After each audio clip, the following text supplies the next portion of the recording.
ที่ชอบและไม่ชอบเกี่ยวกับประเทศไทยโอเคอย่างแรกก็คือไม่ชอบ culture ที่เงินแก้ปัญหาทุกอย่างได้ และอันนั้นเป็นจุดที่ทำให้เราอยากจะลองมาใช้ชีวิตเมืองนอกที่อื่นเวลาเงินที่ซื้อทุกอย่างได้มันทำให้เกิดความไม่เป็นธรรมในสังคมใช่ไหมคะยกตัวอย่างเช่นการขับรถชนคนถ้าคุณเอาเงินไปเหมือนแก้ไขปัญหาพวกนี้ค่ะคุณก็ไม่ต้องรับโทษนี่มันไม่ถูกต้องอ่ะเราเลี้ยงลูกอยู่ถูกไหมเราจะอยากให้ลูกโตมาใน culture แบบนั้นไหมเนาะนี่คือสิ่งที่เราต้องการจะหนีมันออกมาแบบหนึ่งแต่ว่าขอเล่าเป็นเรื่องเขาจะช็อกดีๆที่แคนาดาละกันก็คือว่าคนที่เนี้ยค่ะเคารพกฎมากๆยกตัวอย่างที่เราเห็นได้ง่ายๆคือถ้าเราขับรถเนี่ยนะสมมุติป้ายบอกว่า110 กิโลเมตรต่อชั่วโมงบนทางไฮเวย์คนไทยก็จะขับตั้งแต่40 60 80 110เนาะแล้วก็มีการแซงไปแซงมาใช่ไหมแต่ที่นี่110หมายความว่าคุณก็ต้อง110ฉันก็ต้อง110ไม่มีใครช้าไปก่อนกันเพราะถ้าคุณช้าฉันก็ชนแล้วมีอะไรอยากบอกคนแคนาดาไหมครับก็ขอบคุณละกันขอบคุณสำหรับโอกาสแล้วก็ขอบคุณที่ประเทศเขาเนี่ยให้ความสำคัญกับเยาวชนมากๆแล้วพอเล็กๆรู้สึกว่าคนที่นี่เขาค่อนข้างขายการที่ประเทศสร้างคนมาให้มีความใจดีเป็นมิตรแบบนี้เขาให้ความสำคัญมากๆกับการศึกษารู้สึกขอบคุณค่ะแล้วก็รู้สึกว่าปักหมุดมาถูกต้องสวัสดีครับสัมภาษณ์คนไทยในแคนาดาวันนี้แขกรับเชิญได้แก่คุณเล็กซี่สำหรับคุณเล็กซี่ตอนอยู่ที่ไทยเคยทำงานที่บริษัทตรวจสอบบัญชีระดับโลกหนึ่งใน Big 4 รวมถึงเป็นเจ้าของธุรกิจรับจัดงานปาร์ตี้อีเวนต์ทำไมเธอถึงย้ายออกจากประเทศไทยมาที่แคนาดามุมมองความคิดของเธอระหว่างแคนาดากับประเทศไทยเป็นอย่างไรเราลองมาฟังเรื่องราวของเธอกันดูครับเดี๋ยวเริ่มต้นให้เล็กซี่แนะนำตัวครับผมค่ะสวัสดีค่ะชื่อเล็กซี่เผิงนะคะชื่อไทยนุชจรินพงษ์เพียรสกุลค่ะเล็กก็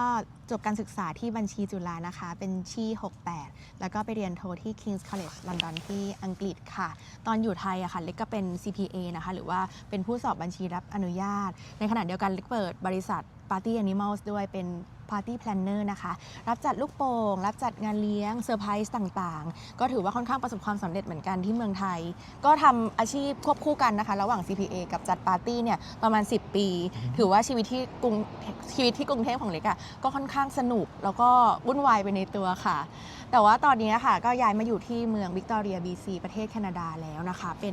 ทำงานเป็น Accounting Manager ค่ะของบริษัทช็อกโกแลตแห่งหนึ่งที่จังหวัดนี้ค่ะครับก็หน้าที่การงานน้องเล็กก่อนย้ายมาก็คือเคยเป็น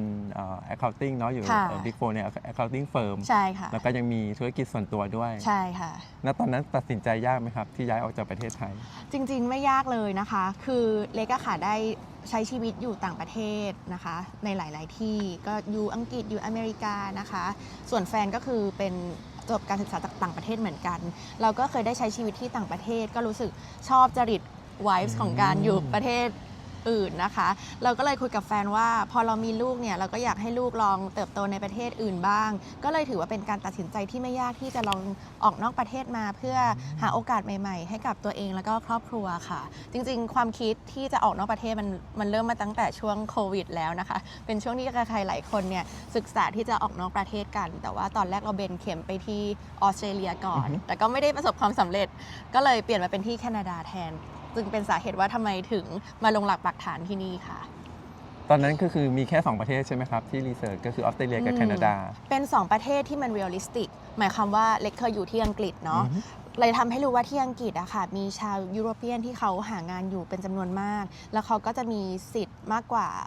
คนจากประเทศไทยในการหางานแล้วก็ในการลงหลักปักฐานนะคะอันนั้นก็เลยตัดเป็นชอยแรกไปส่วนอเมริกาค่ะเป็นประเทศที่ค่อนข้างใหญ่นะคะเป็นประเทศดีมีโอกาสเยอะแต่ว่าเราก็ไม่ได้มีความรู้มากพอกับบางทีมันมีข่าวด้านลบมาเราก็เลยทำให้ไม่มั่นใจกับประเทศนี้เท่าไหร่ก็เลยตัดไปก่อนแต่จริงๆเป็นประเทศที่ดีที่น่าสนใจอีกอันหนึ่งนะคะค่ะแล้วก็มีอีกประเทศหนึ่งนะคะเป็นประเทศที่พูดภาษาอังกฤษเหมือนกันก็คือประเทศนิวซีแลนด์เนาะแต่ว่าเราเคยไปเที่ยวกับแฟนแล้วก็ไปเที่ยวที่เกาะใต้นะคะของนิวซีแลนด์แล้วก็รู้สึกว่าน่าจะหางานที่มันตรงสายกับอาชีพของเรา2คนได้ยากก็เลยตัดนิวซีแลนด์ไปอีกช้อยส์แฟนก็เลยบอกว่าเป็นแคนาดาไหมตอนแรกเราก็คิดว่าแคนาดามันค่อนข้างหนาวเนาะแต่ถ้าพูดถึงปัจจัยอื่นๆด้านดีของแคนาดาค่ะถือว่าเป็นประเทศที่ดีสำหรับการย้ายครอบครัวมาลงหลักปักฐานแล้วก็หางานที่นี่ค่ะครับผมแ แล้วทำไมต้องเป็นวิกตอเรียครับไม่เป็น ทำไม โพวิน ต้องเป็น อื่ วิกตอเรีย หรือว่าซิตี้อื่น จริงๆการเลือกไม่ได้ยากเลยพี่เอสเพราะว่า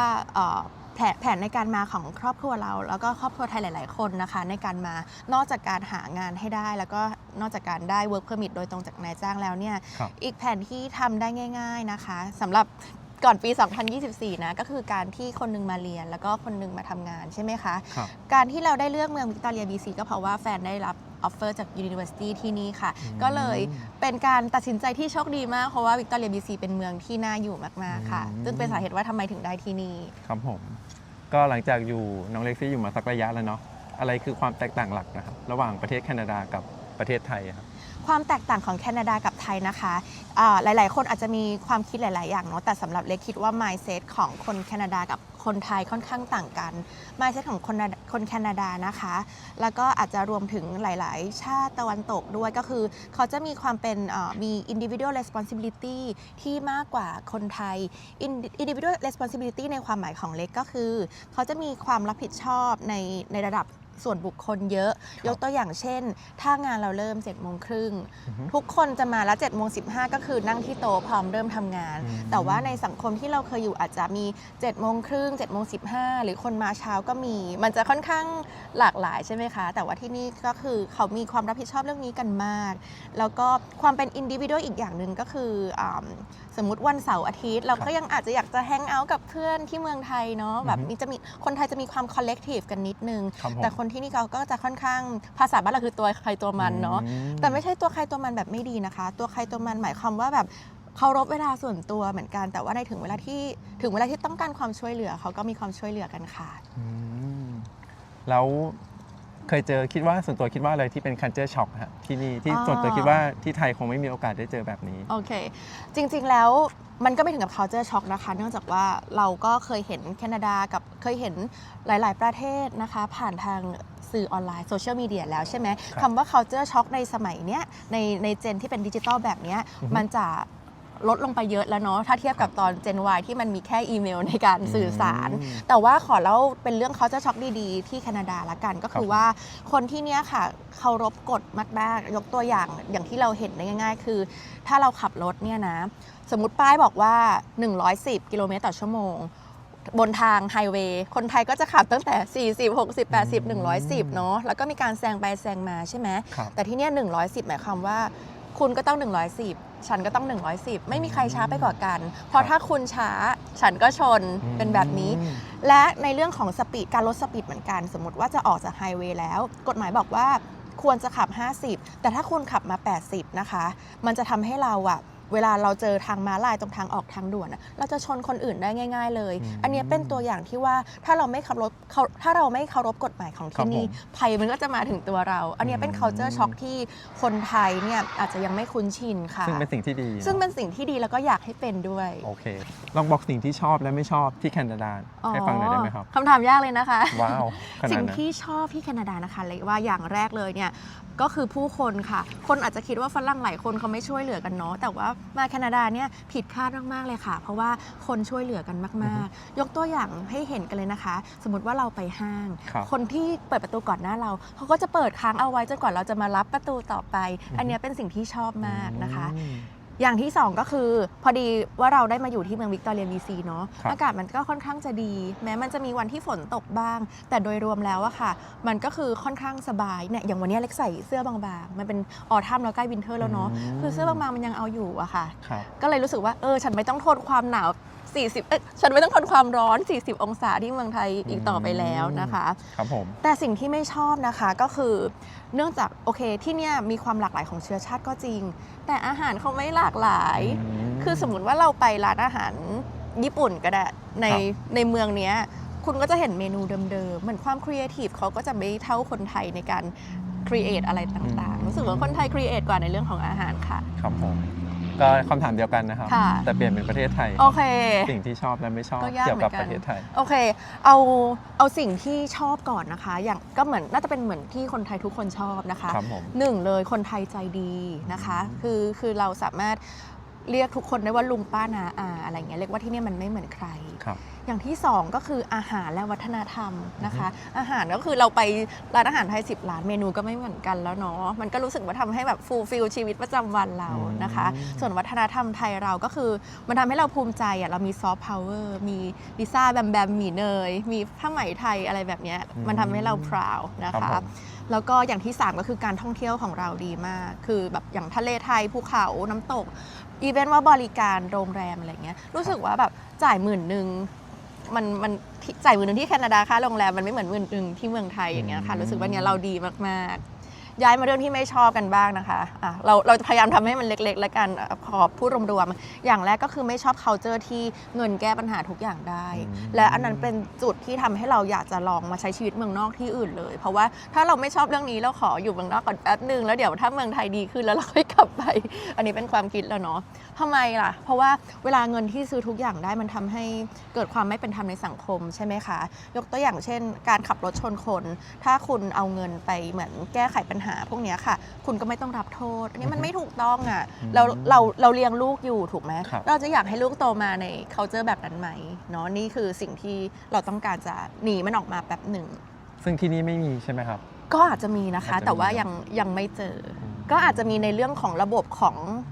งเอกชนเช่นเอาเงินไปซื้อของแพงของแพงแล้วดีอะไรอย่างเงี้ยมันก็คงใช่แต่ไม่ใช่กับระบบรัฐบาลกับราชการ โอเค ค่ะ ตอนนี้น้องเล็กอยู่วิกตอเรียเนาะ ค่ะ ถ้าเลือกได้ในแคนาดาอยากไปใช้ชีวิตที่โพรวินซ์ไหนหรือซิตี้ไหนได้ไหมครับ จริงๆชอบที่นี่ที่สุดแล้ว อ๋ออื มันอาจจะทำให้คำตอบนี้สั้นแต่ว่าจริงๆชอบที่นี่ที่สุด แต่ถ้าคิดว่าต้องซื้อบ้านเล็กอาจจะเลือกไปอยู่ใน province Alberta ครับ เพราะว่าเขามี tax แค่ GST แค่ 5%เทียบกับรัฐอื่นๆ เขาจะมีทั้ง GST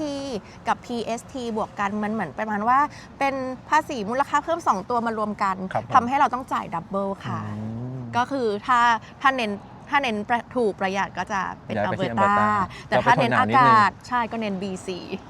ค่ะ ก็เป็นเรื่องของอนาคตเนาะอันนั้น ถูกต้องเป็นเรื่องของอนาคตค่ะ ใช่แล้วสถานท่องเที่ยวของแคนาดาครับ ค่ะ ที่เอาทั้งที่เคยไปแล้วก็อยาก ไม่ จะ เคย ไป ไปเนอะ ใช่จะเอาเป็นที่ที่อยากไปหรือเคยไปมาแล้วแล้ว โอเค ชอบก็ได้ ที่เคยไปแล้วน่าจะเป็น World Top Destination ของนักท่องเที่ยวหลาย ๆ คนก็คืออุทยานแห่งชาติแบม Banff นะคะ นะฮะ สวยมากสวยแบบว่าแบบทุกฤดูเลยฤดูร้อนฤดูหนาว ครับ ใบไม้ผลิใบไม้ร่วงสวยมาก อันเนี้ยอยากให้คนไทยทุกคนลองมาชมเองนะคะ สวยมากจริง ๆ แต่ที่ยังไม่เคยไปแล้วก็อยู่ใน wish list ก็คือรัฐควิเบกอะค่ะที่เป็นโซนฝรั่งเศสของแคนาดา คืออยากจะรู้ว่า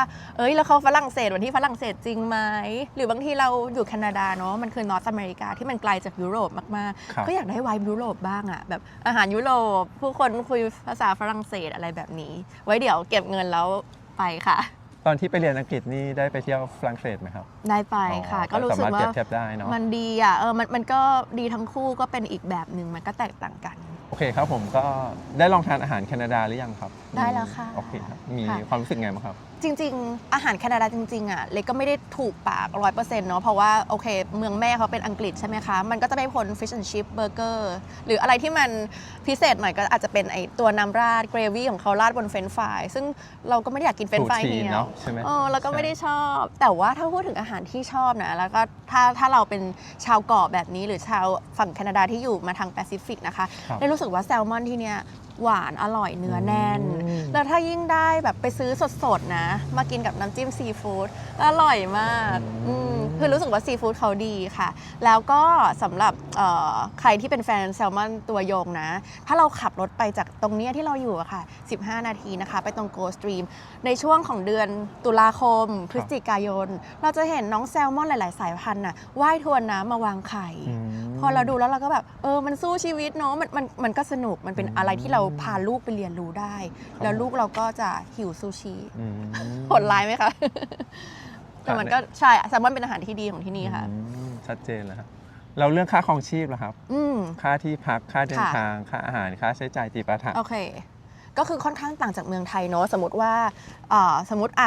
เงินเดือนอยู่10,000ละกันคิดเป็นเปอร์เซ็นต์ง่ายๆเงินเดือน10,000จะแบ่งเป็นค่าที่พักบวกกับค่ากอสรี่ค่าอาหารกินอยู่พวกเนี้ยแบบเอามาทำเองนะ 70%ก็คือ 70%ก็ 7,000 ละกันถือว่าค่อนข้างเยอะนะคะ แต่ถ้าเป็นตัวเลขจริงๆ ที่เล็กจ่ายไปเนี่ยค่าหอนะสำหรับครอบครัว 2 ผู้ใหญ่ 2 เด็กเนี่ยอยู่ที่ประมาณ 6,500 บาทต่อเดือนนะคะอันนี้ก็เป็นคอนโดนะแต่ถ้าใครเช่าบ้านก็อาจจะแพงขึ้นนิดนึง 65,000นี่อยู่4 คนใช่ไหม 4 คนใช่ค่ะเป็นอพาร์ตเมนต์นะ ครั คะ บ ส่วนค่าอาหารเนี่ยก็จะตกอยู่ที่เป็นเงินไทยประมาณ 35,000นะคะอันนี้ก็คือเป็นอาหารที่เราไปกอสซอรี่ซื้อมาทำเองเนาะเพราะว่าถ้าเราไปกินนอกบ้านก็จะตกอยู่มื้อละประมาณ5,000 6,000 ประมาณนี้ค่ะก็ถือว่าค่าอาหารกับค่าที่อยู่เป็นค่าใช้จ่ายหลักของชาวไทยที่มาอยู่แคนาดาเลย แต่นะคะมันอาจจะดูสูงก็จริงสิ่งที่เราประหยัดได้ก็คือค่าเทอมลูก ยิ่งถ้าลูก 2 ส่งเรทอินเตอร์มันก็คือเหมือนลดได้ปีละเกือบล้าน ก็คอม อั เพน นี้ เซต ก็ กัน คื ในส่วนนั้นเนาะ ค่อนข้างคอมเพนเซตกันถือว่ามองว่าเราชอบใช้ชีวิตประมาณไหนละกัน ถ้าอยู่กรุงเทพก็จะไปหนักกับเรื่องการศึกษาเนาะแล้วก็ไปถูกค่าอาหาร แต่ถ้าอยู่ที่แคนาดาก็จะมาหนักกับค่าเช่าบ้านที่เราอยู่บ้านเราหรือบ้านพ่อแม่ไม่ได้เนาะแต่เราก็ต้องซื้อกอสซอรี่เองทำเองแล้วก็ขึ้นอยู่กับว่าคุณชอบแบบไหนมากกว่า ครับแล้วสไตล์การทำงานของที่เนี่ยครับวัฒนธรรมในการทำงาน โอเค ของน้องเล็กซี่นี่คือทำในฟิลเดียวกับที่ไทยใช่ไหม ถู ครับ กต้องค่ะเล็กได้งานที่เหมือนกับที่ไทยเลยค่ะ ได้ไหนลองบอกความเหมือนหรือแตกต่าง โอเคก็คืออย่างที่เล็กเล่าไปว่าเล็กเป็น CPA ที่ไทยเนาะมาที่แคนาดาค่ะเล็กก็เป็น accounting manager ก็คือจะดูในเรื่องของงบการเงินโดยรวม แล้วก็ตอบคำถาม CEO CFO ทั่วไปก็ถือว่าเป็นงานที่อยู่ในสายงานเดิมนะคะ การเข้างานก็คือเข้า7:30ค่อนข้างเช้าเนาะแต่ว่า3:50เลยก็เก็บของแล้วก็4 โมงแล้วก็เปิดประตูออกจากนอกโรงงานได้เลย ก็เรียกว่าถือว่ามี work life balance ที่ค่อนข้างสมดุลดีนะคะ ไม่มีการต้องมาตอบงานหรือว่าตอบอีเมลหลังเลิกงาน ถือว่าเรียกได้ว่าเป็นทำงานที่เป็น wife คล้ายๆกับราชการที่ไทย แต่ว่าได้รับเงินคล้ายๆระดับเอกชนผู้บริหารที่เมืองไทย ซึ่งอันนี้ค่อนข้าง satisfy มาก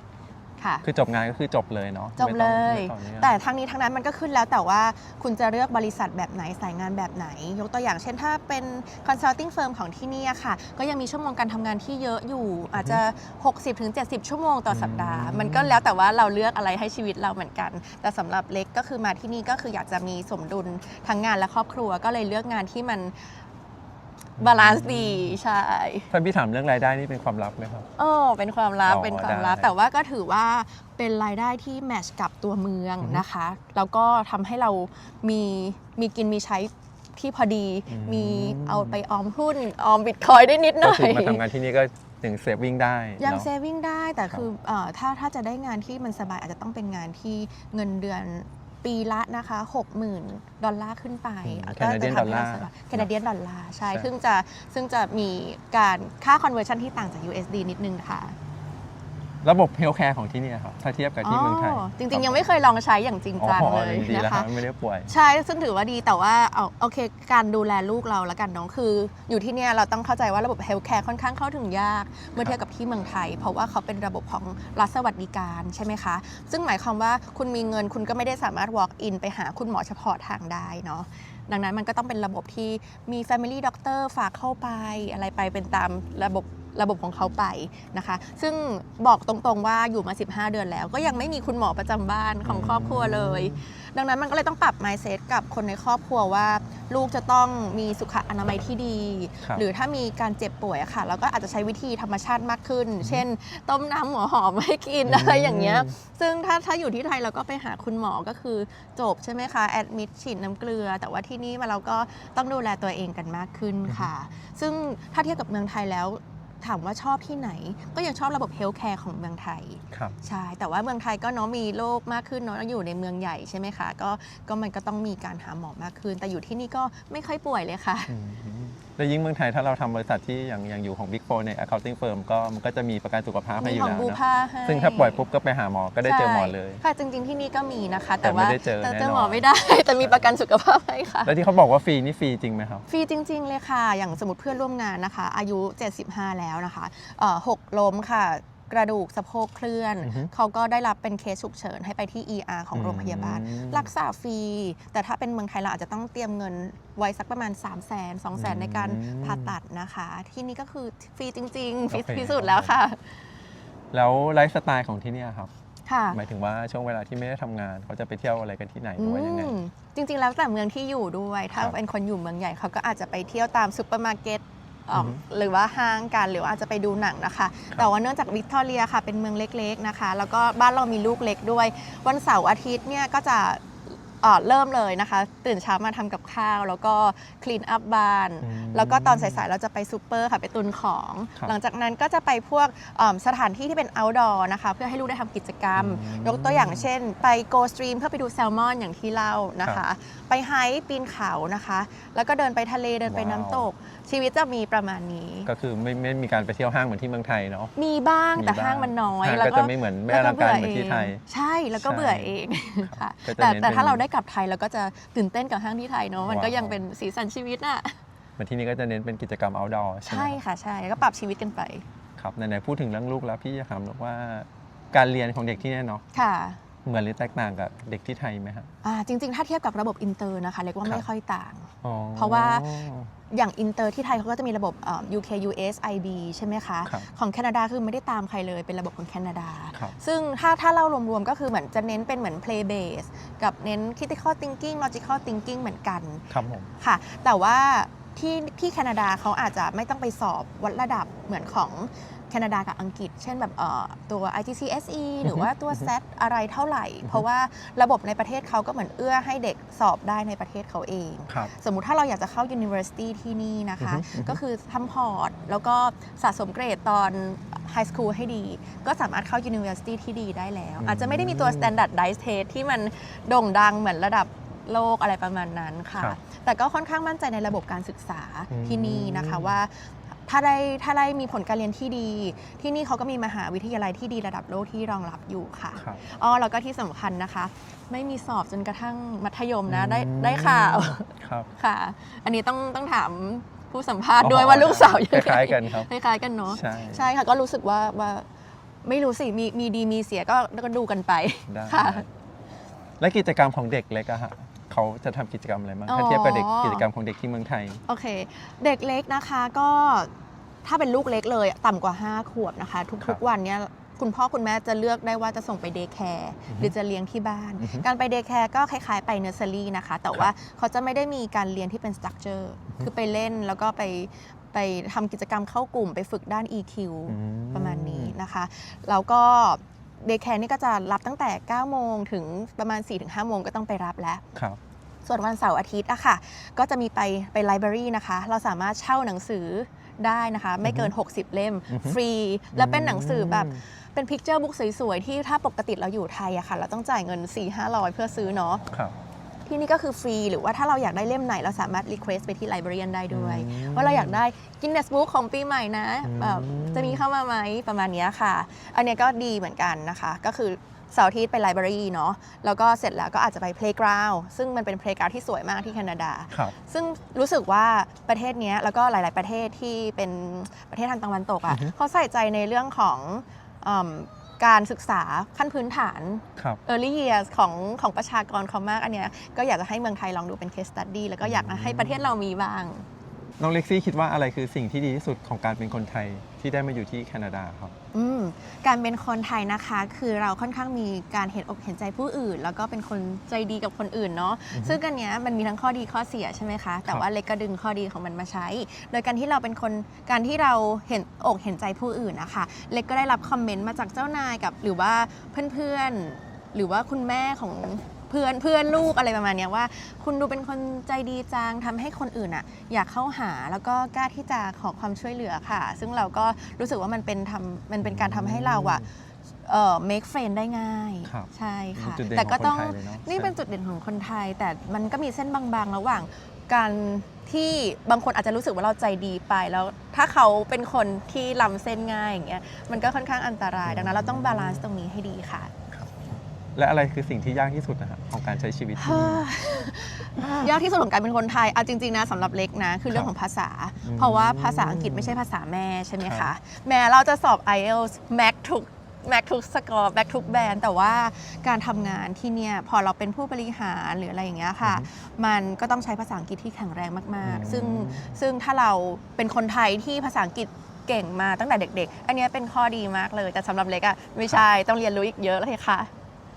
ก็เดี๋ยวพี่ขอย้อนกลับไปของการเข้าทำงานนิดนึงเนาะ ค่ะ ก็คือนอกจากเรื่องภาษาเนี่ยในฐานะที่น้องเล็กก็คือได้งานโปรเฟชชั่นอลที่นี่ ค่ะ ก็คือได้งาน Big 4 ที่นี่ด้วย KPMG เนาะ ใช่แต่เล็กไม่ได้รับออฟ พี่ เฟ ก็ อ เลย ร์ อยาก นั้น ใช่เล็กไม่ได้เอาเนาะพี่เลยอยากรู้ว่าเล็กคิดว่าอะไรคือสิ่งที่นายจ้างมองหาตอนเล็กสัมภาษณ์งานเลยเล็กได้งานเนี่ยนอกจากเรื่องภาษาเนาะ อืม เล็กคิดว่าอะไรที่ถึงได้งานพวกนี้ เป็นเรื่องของสกิลจริง ๆ ค่ะพี่ อืม คือ1ภาษามันต้องได้ในระดับที่เราจะถ่ายทอดสกิลของเราได้ใช่ไหมคะ คือไม่ใช่ว่าคุณมีสกิลแต่ภาษาถ่ายทอดไม่ได้ อันนี้เขาก็จะไม่ทราบ ก็ตัด เนาะ ออกไปแล้วถ้าภาษาไม่ได้ อันนั้นว่าต้องคือ1ภาษาต้องได้ก่อน ครับผม ไม่ต้องเพอร์เฟกก็ได้แต่ว่าอย่างน้อยคุณต้องมีความมั่นใจในการพูด อือฮึ ความมั่นใจหมายถึงน้ำเสียงอะค่ะ อือฮึ โทนเสียงแล้วก็เลเวลของเสียงเวลาเราสัมภาษณ์อย่างเงี้ย อืม ก็ต้องทำให้นายจ้างเขาเหมือนเคมีตรงกับเรา อือฮึ นะคะ อีกเรื่องก็คือพอเคมีตรงกันแล้วปุ๊บเราจูนกันปุ๊บสัมภาษณ์กันแล้วสกิลก็คือต้องได้ ครับ โชคดีของงานบัญชีค่ะ ตรงที่ว่าเราใช้กฎหมายบัญชีอะและของโลกอะอันเดียวกันเขาเรียกว่า IFRS International Standard อะค่ะมันเป็นอันเดียวกันเลยทำให้เล็กสามารถตอบได้จากประสบการณ์แล้วก็ความรู้จริง อืม ค่ะ ก็ได้ ๆ แล้วที่เหลือมันน่าจะเป็นเรื่องของเคมีตรงกันอะ ครับ อันเนี้ยมันก็ตอบได้ยากนะคะว่าเคมีตรงกันแต่ว่าสิ่งที่เราอาจจะต้องศึกษาก็คือผู้สัมภาษณ์ของเราอะค่ะเขามีความชอบแบบไหน อาจจะเป็นเรื่องของ academic ก็ได้หรือ hobby ก็ได้ อาจจะไปส่องพอได้ชื่อแบบคนสัมภาษณ์อะค่ะอาจจะเอาไปเสิร์ชใน LinkedIn นิดนึงว่าเขาเป็นคนประมาณไหนแล้วศึกษา อันเนี้ยต้องทำกันบ้านเยอะๆสำหรับ จริงๆก็มี คน ดีเทล ที่มา เยอะ สัมภาษณ์ ใช่ ค่อนข้างเยอะ เพราะว่าอะไรรู้ไหมคะ แคนาดาเนี่ยเปิดกว้างสำหรับผู้อพยพเข้าใหม่ก็จริง แต่การหางานนะคะค่อนข้างยากเมื่อเทียบกับประเทศอเมริกาอังกฤษอะไรเงี้ยอันเนี้ยเล็กรู้สึกจริง อันนี้พี่ชัดเจนเลย ๆ ใช่ เซล ใช่ ล์กับ แต่ว่า ตัว ทุกคนทำได้ค่ะ ถ้าได้ลองฝึกฝีมือทำได้ ครับ แน่นอนค่ะ น้องเล็กซี่คิดว่าทัศนคติกับ mindset ของเราเนี่ยเปลี่ยนไปไหมครับ อืม เทียบกับก่อนมาที่เนี่ยครับ จริงๆอ่ะก็อย่างที่บอกว่าเคยใช้ชีวิตที่อื่นแล้วเนาะ ครับ ก็เลยคิดว่าไม่ได้เปลี่ยนมาก อืม คือเราไม่ได้ช็อกไม่ได้มี culture shock มาก แต่ว่าสิ่งที่ต้องระวังมากขึ้นสำหรับการอยู่ที่นี่ก็คือเพราะว่าที่เนี่ยแคนาดามันเหมือน melting pot ใช่ไหมคะ ครับ มีคนหลากหลายเชื้อชาติทำให้เราจะต้องระวังในการพูดมากขึ้นว่าประเด็นไหนควรพูดประเด็นไหนไม่ควรพูด เช่น ศาสนาเชื้อชาติการเมือง หรือว่าในเรื่องของLGBTQ อะไรแบบเนี้ยค่ะทำให้เราต้องเป็นคนเช็คข่าวมากขึ้น ครับ แล้วก็มี awareness มากขึ้นกับเรื่องของโลกค่ะ อืมครับผม ถ้ามีให้เลือกสิ่งของหนึ่งอย่างนะครับถ้า ค่ะ เทเลพอร์ตจากไทยมาได้ตอนเนี้ยสิ่งนั้นจะเป็นอะไรครับ ไม่รวมบุคคลเพื่อนฝูงหรือครอบครัวครับ โอเค สั้นๆเลยทะเลไทย ว้า กับ ว ถ้าเอามาได้ด้วยก็จะเป็นพวกร้านซีฟู้ดริมทะเล อ๋อ เลิศเลยเพราะว่ารู้สึกว่าแคนาดาขาดทะเลที่สวย ครับ ใช่ คือของเขาก็สวยแต่ว่าของเราสวยกว่า แล้วซีฟู้ดเขาไม่มีอะครับ ซีฟู้ดก็มีแต่ว่ามันขาดความ มัน ค ไม่ รีเอ แซ่บ ทีฟ นะ มันไม่แซ่บอะก็เลยเป็นสิ่งที่คิดถึงค่ะ โอเคครับผม แล้วก็ถ้าย้อนกลับไปได้เนาะจะบอกกับอะไรกับตัวเอง ย้อนกลับไปตอนก่อนที่เรา ค่ะ จะมาแคนาดาเนี่ย ค่ะ เราจะบอกอะไรกับตัวเองตอนนั้นแล้วถ้าให้ตัดสินใจอีกทีอะจะยังมาที่ โอ นี่ไหม เค ครับ ถ้าย้อนกลับไปได้สัก 3-4 ปีก็จะบอกว่าให้รีบมามากกว่านี้ เพราะว่ากฎเขาเปลี่ยนไปเยอะนะ ครั คะ บ ยิ่งเวลาผ่านไปกฎก็ยิ่งยาก แล้วถ้าเราได้ตัดสินใจอาจจะเป็นช่วงโควิดอย่างเงี้ย ครับ เราก็ได้ลงหลักปักฐานถาวรไปแล้ว อืม อันนี้ก็รู้สึกว่าเราไปหลงทางกับประเทศอื่นนิดนึงค่ะ ถ้าย้อนเวลาได้ก็จะทำแต่ว่าไม่เป็นไรในเมื่อเราตัดสินใจแล้ว everything มัน happen for a reason เนาะ ครับ ก็สู้ต่อไปค่ะ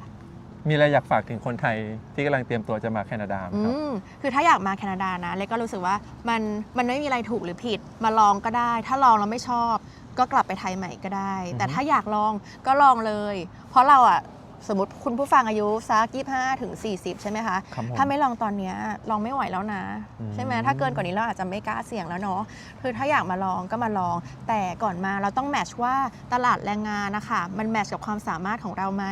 ถ้ามันยังไม่แมทช์นะคะให้ไปหาสกิลเพิ่ม ยกตัวอย่างเช่น อาชีพบัญชีใช่ไหมคะ ครับ โอเค เด็กจบบัญชีที่ไทยเยอะก็จริง แล้วก็เด็กจบบัญชี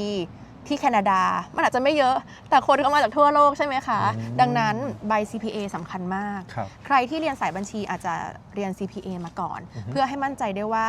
เวลาสมัครงานฉันวินแน่นอน ครับ เป็นแบบนี้ค่ะ ก็คือเรื่องสกิลอยากจะให้แม่นนะคะ แล้วก็ภาษาอังกฤษก็ต้องแน่นเหมือนกัน ถ้าอยากได้งานที่เป็น professional ค่ะ ครับ แต่ก็ได้มาแล้วก็รู้สึกว่าคุ้มค่านะคะ ก็ถ้าใครที่ลังเลลองพิจารณาสกิลตัวเอง แล้วก็ตัดสินใจค่ะ ครับ โอ อ๋อที่สรุปคือหลักๆ 3 อย่างเนาะภาษาอังกฤษ ใช่ สกิลแล้วก็ สกิล ใบเซอร์ถ้าหาได้ ใบเซอร์ใช่ค่ะ ใช่ แล้วก็ใจที่พร้อมละกัน แล้ว เป็ ก็ นอย่างที่ ใจที่พร้อม 4 เป็น ใจ อย่างที่ ที่พร้อม สี่ เพราะถ้าใจไม่มีมันไม่มีตั้งแต่ขั้นตอนแรกแล้วเนาะ ครับแล้วมีอะไรอยากบอกคนแคนาดาไหมครับ อ่าก็ขอบคุณละกัน อ๋อ ขอบคุณสำหรับโอกาส ครับ แล้วก็ขอบคุณที่ประเทศเขาเนี่ยให้ความสำคัญกับเยาวชนมากๆแล้วพอเล็กๆรู้สึกว่าคนที่นี่เขาค่อนข้างคาย อืม การที่ประเทศสร้างคนมาให้มีความใจดีเป็นมิตรแบบเนี้ย อือฮึ เขาให้ความสำคัญมาก ๆ กับการศึกษา อืม รู้สึกขอบคุณค่ะ รู้สึก แล้วก็รู้สึกว่าปักหมุดมาถูกต้ เก อ ต ง ติจูดเนาะ ใช่ มันอาจจะมีเรื่องไม่ดีบ้าง แต่ ครับ โดยรวมก็คือมันก็ยังแฮปปี้ดีในทุกๆวันนี้ค่ะ อืมเป้าหมายในอนาคตล่ะครับ ก็คือแพลนจะอยู่นี่ระยะ ค่ะ หนึ่ง ใช่ หรือว่า ค่ะ ระยะยาว โอเค หรือว่ากลับไทยเลย อืม หรือว่าเกษียณแล้วค่อยกลับไทย โอเค ครับ เรา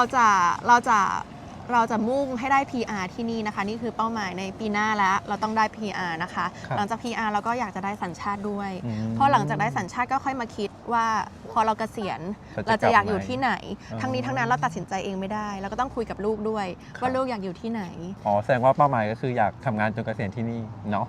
ใช่ค่ะใช่ เบื้อง ก็คืออยาก ต้นเลย ให้ที่เนี่ยเป็นอีกบ้านหนึ่งถ้าเรา ครับ มี 2 บ้านมันก็เหมือนเราเลือกได้ อืม ใช่ค่ะ ครับน้องเล็กก็อยู่ในสังคมทำงานเนาะคิดว่า ค่ะ ผู้ชายของแคนาดาเนี่ยเป็นยังไงครับเทียบกับ โอ้ย ผู้ชายของคนไทย คำถามนี้แซบเลยนะคะ ใจดีนะคะ แล้วก็เฟรนลี่ แล้วก็บางคนก็หล่อ ว้าว ตอบจากใจ แล้วเคยเดทกับคนแคนาดาไหมครับ อ๋อ ตอนนี้ยังไม่เคยนะคะ แต่ถ้าสามีทำผิดก็อาจจะเคยเป็นครั้งแรก ครับผม เป็นยังไงกันบ้างครับสำหรับสิ่งที่เราได้เรียนรู้วันนี้ มุมมองความคิดของคุณเล็กซี่ การเริ่มต้น การทำงาน และการใช้ชีวิตของคนไทยในต่างประเทศ ซึ่งอาจจะเหมือนหรือแตกต่างกับของเราก็ได้ เพราะบริบทในชีวิตของแต่ละคนล้วนแตกต่างกัน แต่ผมเชื่ออย่างหนึ่งว่าเราสามารถเรียนรู้จากประสบการณ์ และมุมมองที่แตกต่างได้ แล้วนำสิ่งที่คิดว่ามีประโยชน์มาปรับใช้ เพื่อพัฒนาตัวเองกันต่อไปครับ